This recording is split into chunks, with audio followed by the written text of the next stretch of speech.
జీవితంలో ఒక్కసారన్నా దర్శించుకోవాలి అనేటటువంటి క్షేత్రము, పుణ్యక్షేత్రము అరుణాచలము, శివుని క్షేత్రము. మరి చిత్రగుప్తుల వారు మరి ఒక గీత గీసుకుంటారట. ఏ జీవుడైతే అరుణాచల కొండ మీద అరుణాచల ప్రదేశాన్ని మరి అలా స్పృశిస్తాడో, అక్కడికి ప్రవేశిస్తాడో ఆ తరువాత అని ఒక గీత గీసుకుంటాడంట.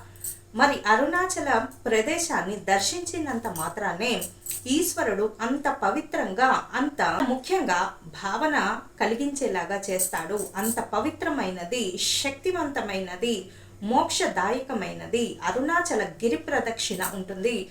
గిరి ప్రదక్షిణ ఒక్కసారి గనక చేయగలిగితే ఇక మోక్షానికి మరి అర్హత సాధించగలుగుతారు. మోక్ష గుండం గుండా మరి బయటకు వస్తే మోక్షం వైపు వెళ్తారు అని మరి పెద్దలు అంటూ ఉంటారు. అలా నానుడి ఉంది. కాబట్టి అరుణాచల క్షేత్రము అంత విశిష్టమైనది. తప్పకుండా అరుణాచల క్షేత్రాన్ని దర్శించండి, గిరి ప్రదక్షిణ చేయండి.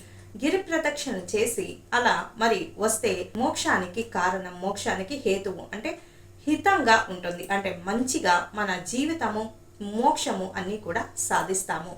గొప్ప పని ఏదో చేసిన పుత్రులు మన ఇంట్లో పుట్టాలంటే అలా దైవ కార్యాలు చేస్తూ ఉండాలి. అరుణాచల క్షేత్రాన్ని తప్పకుండా దర్శించేటటువంటి ప్రయత్నం చేయండి. ఈశ్వరుని కటాక్షము, మోక్షము, సిరి సంపదలు, అలాగే మనశ్శాంతి, మోక్షదాయకము, అర్థవంతమైన జీవితానికి అరుణాచల క్షేత్రము చాలా అర్థమైనది. అర్థము అంటే జీవితానికి అర్థము అని అర్థము.